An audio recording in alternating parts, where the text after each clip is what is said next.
everyone. Welcome back to She Works Podcast. I'm your host, Michelle, and today's guest is Nicole. Hi, Nicole. Hey. Thank you so much for being a guest today. Oh, I'm so excited.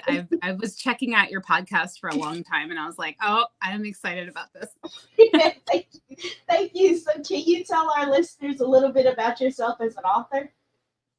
Yeah, so I've been writing for most of my life, but I started getting really serious in 2015. And I like writing things that are either a little controversial or like create thought. I mean, I've had a few books I've written that I would say are more the typical romance or the typical storyline that has like that solid beginning, middle, and end. But I really like making people think, where you kind of walk away from a book and maybe you're satisfied, maybe you've got some more questions, but the bottom line is you have a new perspective after reading it. So that's definitely more what I like to do. What genre of books do you usually write? I like to go, I'm wide range. So I really like, I actually started wanting to do historical, especially historical romance for a while. But then funny enough, I remember saying to my mom, I'm like, I have this idea for a contemporary story. I don't think anyone will read it, but I'm just going to go ahead and write it out about a married couple on the rocks. And I did. And that was The Divorce. That one came out. And that's actually my most popular book. So it's kind of like one of those funny things where I'm like, well, I thought I was going to be doing this, but it looks like I'll be doing this. And then I followed that thread of contemporary romance. And then I did a historical fiction. I've done historical fantasy. And then I think, let's see. Yeah, that's mostly my lane, would be like contemporary, historical fiction, historical romance, So can you tell us a little bit about The Divorce? What inspired this? The Divorce was based on the idea of a couple that was kind of one of those opposites attract. We rushed into it feeling, not that they weren't a good couple, but they just kind of ignored some of the obvious opposites in their relationship. And so, it's been, I want to say it's 5 to 7 years later. I want to say 5, but I haven't re-looked at the book in a while, but it's been many years later. And now it's been 2 solid years of them just not connecting at all. And, she's realizing, okay, we need to move on from each other. But upon hearing that she wants a divorce, the husband, Chris, is very much jolted into his reality of, oh my God, I have been neglectful. Not that my female lead is perfect by any means. She has her quirks as well. She's just a little closer to owning up to those quirks. And so it begins what is like, I've seen online, they call it a long grovel on his part of trying to heal this relationship and get back to each other. But, there's a lot of variables. She's starting to meet somebody and she's starting to see what life could be without him. He's realizing that it's a terrifying thought to be without her. And so the whole book is that question of, are they going to be okay? Is she going to move on? Is he going to move on? That kind of deal. Okay, so what was the most fun you had writing this book? I would say that the fun part was that I deliberately did not try to preordain whether or not they'd stay together. So I kind of went through the whole book just as uncertain as the reader did. I was literally like, you know what? I'm just going to ride this out. I want to flush out my male lead and see what types of things come up and whether or not that would change how I felt. And then I'm not going to spoil it, but the question was, through the book, it was the excitement of really not knowing if they were going to end up together until I would say the last 2 chapters, something specific happens. And I was like, yeah, okay, this is how this needs to go, so I went with that. But yeah, that was the most fun, is just kind of not knowing along with the reader until the end. Right, so the male is the lead in this book? I have 2 leads. A lot of times in the relationship co-series, I make sure there's two leads. It's the male and the female lead. And honestly, both perspectives are so core that there's no specific out of the 2. And I do that deliberately because I feel like it adds a lot of perspective for the reader when they can crawl into the skin of each person and see what they're both dealing with, whether it's, of course, we always say it's a cliche that there's misunderstandings, but at the same time, for all of us, if there's relationships that have failed, we all know it's the communication. It's like, okay. That's true. That's Yeah. true. So this kind of the whole series is kind of constantly exposing how we misfire based on miscommunication, and how, yeah, let's face it, if we were all transparent and honest and upfront about what's going on, we probably would make things work. But it's scary to be fully transparent with someone else. That's true. That's true. So how did you, okay, I'm gonna try to word this right. How did you understand the male perspective of the male point of view? Like, did you do research on it, or did you? Well, I will say this. I've had, and I think a lot of girls will relate to this, I've had more male friends in my life than female friends until recently. I would say the last 5 years of my life, I've had the most amazing women in my life. But before that, I was mostly surrounded by dudes. And it was kind of like, there's two aspects to that. The first one is when I first started writing as a teenager, I had a really good friend who was in college, and he used to read my stuff, and I was really grateful for that. He would read it and he would really dissect it. And he'd always go, "You have so much promise, but you got to work on these male characters." And I'm like, "Well, what's wrong with them?" He's like, "They're just not things men would say." This isn't stuff that men like. They feel these things, but how you're interpreting it is feminine, and you have to flush that out. And so that helped a lot. And then also, to be honest, I think when I was writing, a lot of times I was more in my masculine energy than my feminine energy. So it was easier to actually write men than women. But I would say that I started, by time I got to The Love That Hurts, I absolutely love male perspective. I enjoy getting in there. And by then, I think out of all the books, the most right I probably got was in The Love That Hurts with my male character, Rich. So yeah. Okay, so let's talk about that book next. The Love That Hurts. Can you tell us a little bit about that book?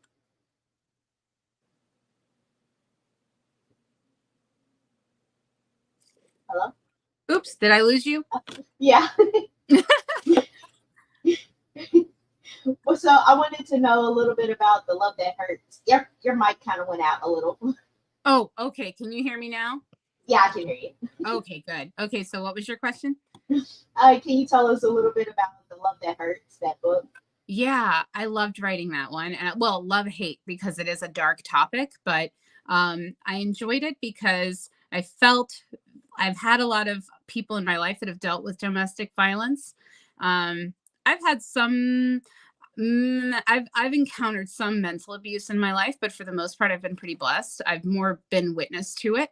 So when I decided I wanted to write that, I wanted the perspective of both. So I actually went through a lot of interviewing of people that have been in domestic violence, women and men. Even some men that kind of started out violent, I was able to talk to a few, or listen, or research, and get some get in that, because it was really important to me that it wasn't just the abuse that was getting a voice, but also the abuser. Not to so much garner sympathy for the abuser, but more to understand the psychology behind how it starts and how it becomes a cycle. Did you have to do a lot of research for this book?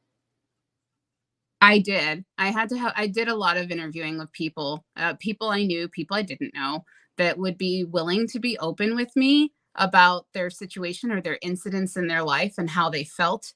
And particularly with that stigma of, why doesn't she leave, or he, I know it can be anybody, but for this book, it was that stigma of that, why doesn't she just pack up and leave? And how that's not really a simple question with a simple answer. Kind of wanting to dive into, there's better questions to ask than, why can't you just leave? That's what I get a lot of. Like, people always say, well, why didn't she leave? Because I've interviewed domestic violence victims, and they're usually like, well, why didn't she leave? And I'm like, it's easier said than done. Like, the abuse, the mental behind it, the physical behind it. Yes. That's what's so scary about it, though. So I love romance. I've read romance most of my life. But one of the funny things that scared me about this was, when I first started doing the research, a lot of the stuff that is the red flags is the very thing that most of us women like to read in male leads in romance books. And it kind of hit me. I was like, if I'm going to write this believably, I almost have to expose the fact that, and it's not anything negative. There's not, I mean, fantasy is separate, you can be the type of woman that absolutely loves domination and, that dangerous side, but we love it when we know we're safe with our partner and that they're not going to abuse that power.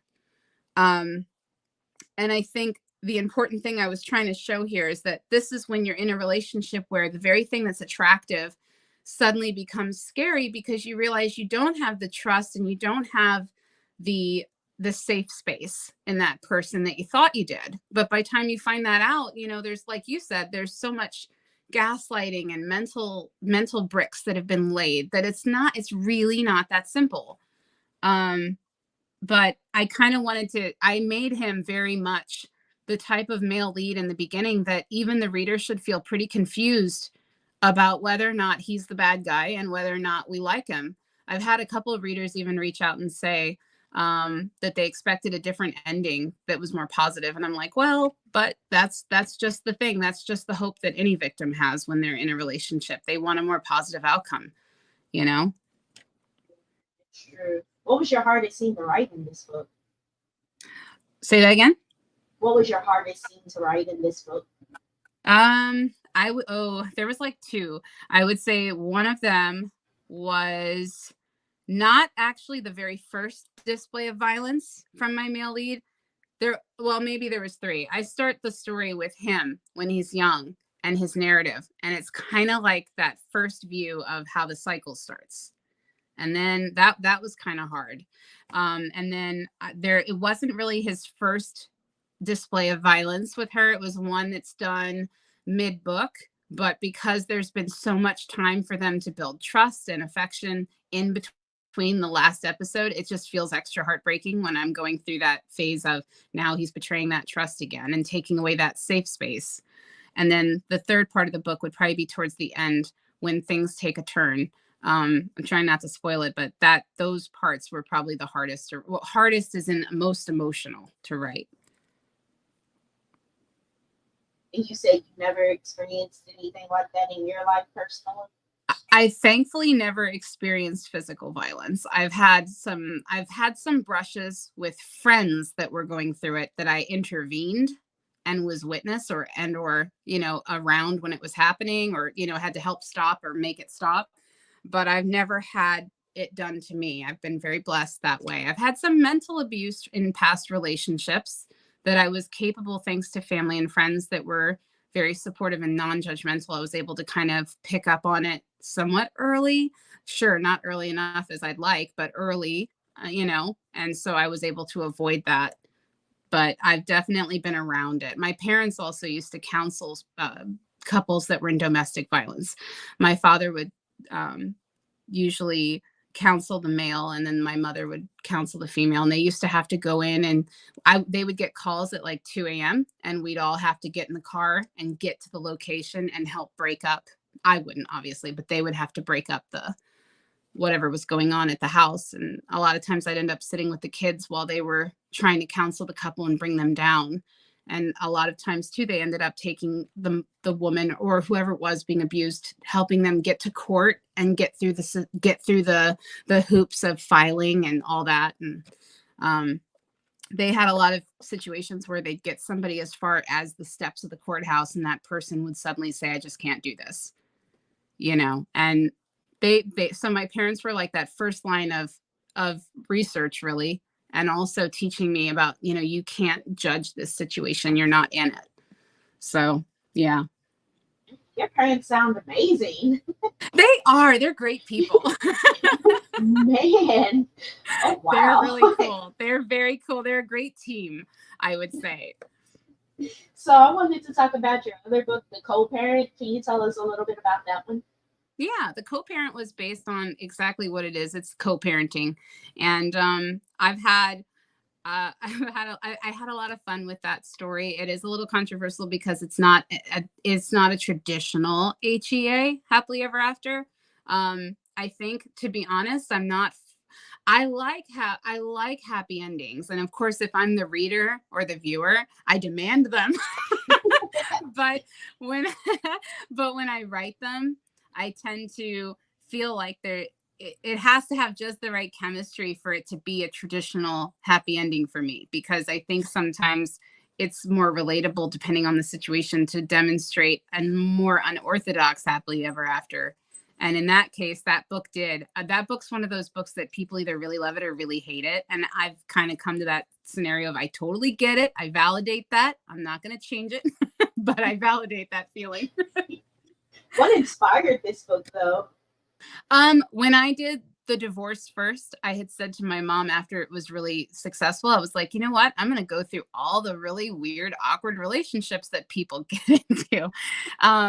And it was the friend zone, which is the worst. And then I was like, co-parenting, because I've done co-parenting in the past. And I was like, co-parenting is one of those awkward ones that, it starts maybe passionate, or the baby gets made and it's fun, but then all of a sudden it's not fun or it's hard. And I was like, this would be an interesting dynamic to delve into, what it's like when you're co-parenting and you're feelings make things more complicated, but at the same time, to the outside world, they would make it so much more simple, and it's like, so that's why I went that way.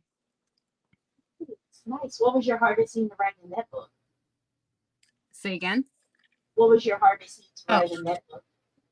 I would say the end, because before the controversial ending, I was actually leaning towards a traditional HEA, and every time I wrote it, it just didn't feel right at all. It was terribly awkward. And I was like, yeah, this isn't going to work. And I think that was the book where I started to realize that my writing was probably going to get more unorthodox, because it was like, I would say, because after the divorce was so good, I kind of found myself a little bit with the co-parent, because I started to realize that I didn't totally like the balance with the sexual. It's like, I love erotica. I think erotica can be great. And I love romance. That's the bodice ripping energy. Of course, like I do love that. And I think there's a great place for it. But I think after the divorce, I had a lot of people I was still new in the writing journey. And I had a lot of people going, there has to be more sex though. You can't just have sex at the end. Like you gotta have more than that. So then I wrote The Friend Zone. And The Friend Zone is actually not my absolute favorite. I way over sexualized in some places, and I was like, now as a comfort person who's comfortable in her writing career, I would never do that again. It was like, no, I didn't need that. There were scenes that just weren't necessary. So by the time I got to the co-parent, I was kind of stuck between, do I do what I know everybody will love, or do I do what feels right? Because right now, what I'm doing doesn't feel right. I would still say there's more in there than I would like personally. But it was hard at that last scene to be like, I'm going to go this way. And then, but after that, it changed, because I stopped. I kind of filtered the pressure to be overtly sexual. I was like, I'm going to balance this. I do like sex scenes. I don't like closed door. I like that. I think it's a great way to demonstrate to the reader how these two communicate physically. But we're going to do it my way from this point forward. So yeah. So in The Friend Zone, that has a lot of sex scenes in it. It does. And it's not like they're not good. I mean, I love it. It's fun. Who doesn't like that, right? Okay, but I think it's, when I first started writing and reading and getting interested, I was actually I was very young, and I was into Christian romance as a kid, and I was a Christian at that time. And so I used to love to read like Lori Wick and all the Christian romance novels. But one thing that, even though I have moved on in my faith, and I've also moved on in how I write, one of the things I do say is that if you read clean romance, you do start to learn the skill of how to apply a lot of sexual tension and romantic chemistry without the big kabang, so that if you then move on to write the big kabangs, literally bangs, if my husband's listening, he's already laughing because he loves sexual jokes. But when you get to the bang part, it's like way more dynamic, because now you've built all the the emotional bricks, and you've built the chemistry, the sexual chemistry that's been building for a while. So I like that balance better when you kind of have a little to tantalize the person reading and want it, so that by the time it happens, you're like, yay, you know. That's great. I can't wait to read your books. Like, they sound interesting. Yeah, I'm like, thank you. Told me. Oh man. And the last book before I let you go is The Golden Van Dorans. Is that right? Yeah, Golden Van Dorans. Okay. Can you tell us a little bit about that one? Yeah. So the Golden Van Dorans was set in the 1800s. It's the idea that this man apparently found gold and basically went mad in the midst of finding it. And somewhere in this history, he had 3 daughters. And these 3 daughters cannot be more different, along with the idea that when the story begins, it's him passing away. And it's like the shot heard around the world because each sister is in a completely different location. It is in the 1800s. This story is a little bit more like I want to say it's almost like a historical thriller. It becomes this huge race for these 3 to try to find the inheritance of the gold that their father found. And there's no love lost between them. And it's just them doing all. I had one person, my really good friend, TJ London, who's another incredible author. I flipping love her stuff. She's a historical fiction, historical romance writer. And when she read it, she was like, there's no good people. Like, they're all villains. I was like, yeah, they are. They're all, it was like the ugly of mankind. But I mean, there are people that you do root for, but because I have you in these 3 perspectives of the 3 different sisters, when you're in one sister's perspective, the other 2 are the villains. If you're in the other one, then it's the other 2 that's the villains. And on top of that, they all have very different perspectives of each other and their father. And I actually wrote that because the year I wrote that, my uncle, who was like my father figure, he was, before my mother married my stepfather, who's absolutely my dad by all indication. Before that, though, I had my Uncle Joe, and my Uncle Joe was like my dad. He was 1,000% my dad, and I just loved him. He unfortunately passed away from COVID-19 in 2020. And I would say when I was really in the thrust of my writing, I don't always allow myself to feel my emotions. So what I would do is pour it into a book. And so when I wrote this book, it was the idea of what happens when a father figure passes away. And especially in a big family, like everybody has a different perspective of him. And now my uncle was an incredible dad. The dad in this is not incredible, but it's still the idea that when someone passes away, it's kind of like veils come off the eyes of people. Some people just hate them, and the death doesn't change that. Other people might think they were just the best thing in the world, and there's rose-colored glasses. And then there's the people that maybe see them for what they are, but they accept it. And that's what you get from these 3 sisters who are just constantly willing to turn on each other to get what they want. And it's just a big race for time. Sorry about that. It started support from the dog. It started to storm over here, so it's like thunderstorm, and she started barking. That was good timing, though. That was. Because it scared me a little bit. I'm like, because I'm like visioning your book, and I'm like, oh my God. So I forgot my question. She threw me off guard. So I wanted to know, so what inspired this book? I would say, in all honesty, the passing of my uncle. It was like I needed to write something that was and honestly, even though each sister has different perspectives of their father, I think sometimes those different perspectives can also live in one person. You can have 3 different perspectives of the person you care about.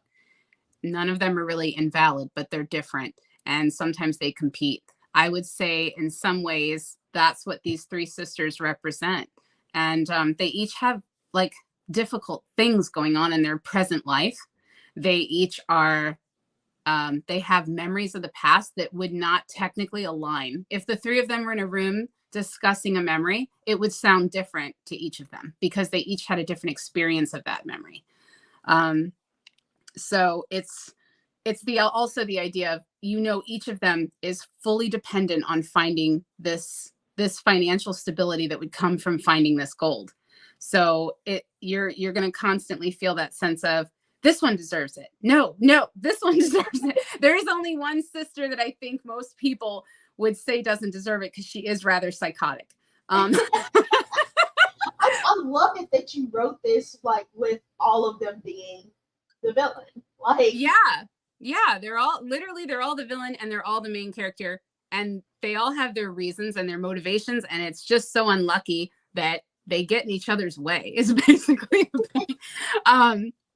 And it's also, because it's historical, it's also kind of focusing on the idea that the men in the story are more vehicles for what their specific purposes are. So each woman knows they can't really do it alone. So the men in these stories are either very weak, very strong, very abusive, very, just, there's nobody that's really 100% a good person. It's more, I would say there's one or two people that are evolving, and you could see where they've learned and evolved by the end of the book, but it's also, it's very much got thriller energy. So it's more just that constant, yeah. So are any of your books on audiobook? I would love to read those. I want to do audiobooks so badly, but I don't have them on audiobook just yet. I would love to do that. I've heard really good things about audio, but I don't have them on audio just yet. So, so how can my listeners find your books? I know you're on your website, but are they on Amazon as well? Yes, they're on Amazon. They're on my website. Some are sold at Barnes & Noble, or Barnes & Noble stores can get a hold of them, one or the other. And I think there was a few at Walmart, but I don't know for certain about that. I had somebody tell me that they bought one off Walmart, and I was like, well, that's news to me. Okay. So, yeah. So for my last question before I let you go, what advice would you give authors who are starting out? Ooh, that's a good one. I would say that when it comes to reviews, you really have to let it go, because I don't know why, but I don't honestly read them unless someone sends me one. Like, I've had people reach out and go, look, I read your book and this is what I thought. And I love that. I love hearing from people. I just love that. Like, I know my husband yells at me, and so does my mom. I would make all the books free if I could, just so I could talk to people about the stories. Like, I don't care. Just read it and talk to me. But I think, when you're starting out and you get reviews, especially when they're negative, people get this natural knee-jerk reaction and want to argue about it, or share the bad review and be like, look, this person didn't get it. And it's like, I don't debate at this point. Like, it's one of those things where I wrote it the way I wrote it. So I really do it for myself. If I like the story and I would read it, then that's kind of my barometer. But also, there's such a well of knowledge that comes from having different types of reviews, allowing other people to feel out if the story is even for them, because one person's dislikable thing is another person's I've read reviews where they're like, oh, there's too much sex in here. And I'm like, well, that sounds like a good book. Right. That sounds like a great book. That's fine. Right. But, writing is your business. The reviews are the reader's business. And unless it's an ARC reader, or a beta reader, once you put it out, you have to stand behind your work and not worry about it. And it's a wonderful thing to have negative reviews, because they're genuine and they're honest and they're giving you, every star counts. It's still pushing you. So you have to kind of let that go and relax. I think that would be the biggest one. It's really great advice. Really great advice. I hope a lot of the indie authors listen to this podcast interview. Because some of the ones I'm like, I don't think I would read their books. But I want to thank you so much for being a guest on my podcast, Nicole. Oh, thank you for having me. I love it. And I really love your podcast is amazing. So I'm just grateful to be on here with you. And you're amazing. So your bio, I read your bio and I was like, oh my God, this woman. Okay. Thank you. Thank you. You have a great day. You too. Take care. Hey everyone, thank you all so much for listening to my interview with Nicole. If you would like to purchase any of her books, you can go on her website. I've linked it in this interview, and it's on Amazon. Her books are on Amazon, and she says some at Barnes and Nobles and some even at Walmart. So you can definitely go check out her books there. I want to thank you all so much for listening to She Words Podcast, and see you next time for the next interview. Bye.